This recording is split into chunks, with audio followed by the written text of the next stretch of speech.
This week is part 14 of my series on the Wadsworth Atheneum. First up is Jacob Ochterveldt's The Dancing Dog from 1669. This is actually much more typical of Dutch painting of the Golden Age than Vermeer's paintings are. It's a genre scene, which means normal people doing normal things, in this case courting. Ochterveldt, 1634 to 1682, painted another version of the dancing dog in which the woman wears bright pink up here, but it's basically the same painting. Gerard ter Borch, I don't know how to pronounce Dutch, so forgive me, who was a contemporary of Ochterveldt, painted many similar works such as The Suitor's Visit around 1658 at the National Gallery in Washington. I have used both of these in the video of the upcoming Sunday recommendations for April the 18th, which includes poems about coy women and demanding men and women. This is Gerrit Bergheide's Town Hall, Haarlem, painted circa 1671 to 91. The detail in this one reminds me of Vermeer's view of Delft, which I've given you on the upper right. But what a difference the composition and the colors make. This one has no glittering water or blue sky, so it looks far more sober and serious than Vermeer's does. Everything is monochrome. Vermeer's has a lot of red and blue, but I do like the detail on the buildings and the overall arrangement. This one is Emmanuel de Witte, The New Fish Market in Amsterdam, 1678. It's another scene of normal Dutch people doing normal Dutch 17th century things. I would rather see paintings of heroes, but this kind of painting does have an appeal because I know it was preceded by centuries during which life on Earth just wasn't considered important enough to represent in paintings. So it's rather nice to see it here. This one is by Stephen Slaughter, Two Women with Fruit, around 1750. Scholars have a fun time debating the subject of this painting.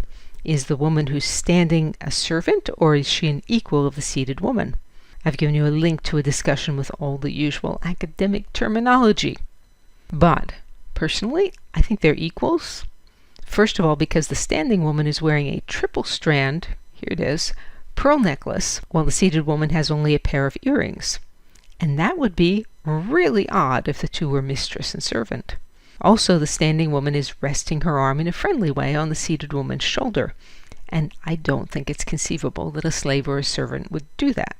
Slaughter, 1697 to 1765, was British, so the American habit of representing blacks as slaves or servants wouldn't have been ingrained in him. These two are by Julius Victor Berger, Allegory of Venice and Allegory of Rome, 1871 and 1878.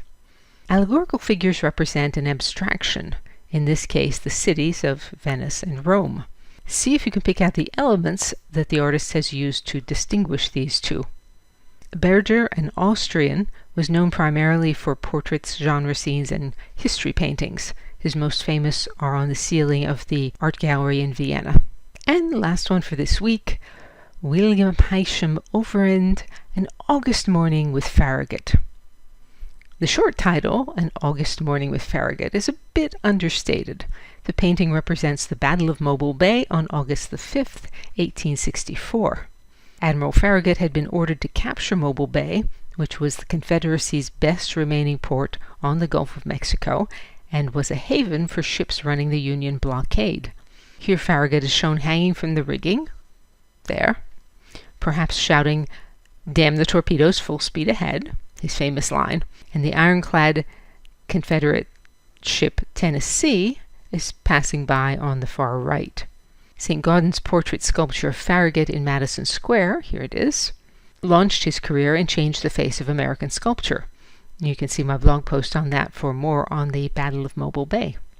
This huge painting, it's 10 feet by 6.5, was inspired by a vivid account of the Battle of Mobile Bay that was written by J.C. Kinney and published in the June 1881 edition of Scribner's Magazine under the title An August Morning with Farragut.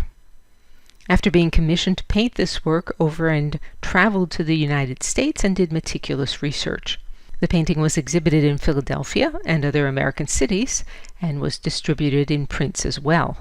Admiral Farragut's flagship was the Hartford, When the painting was exhibited in Hartford, Connecticut, a fund was raised to buy it for the Wadsworth Atheneum.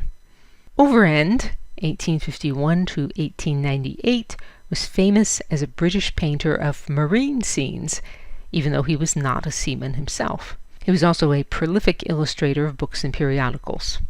That's it for this week. DianeDuranteWriter.com has hundreds of posts on sculpture, painting, architecture, and my other obsessions.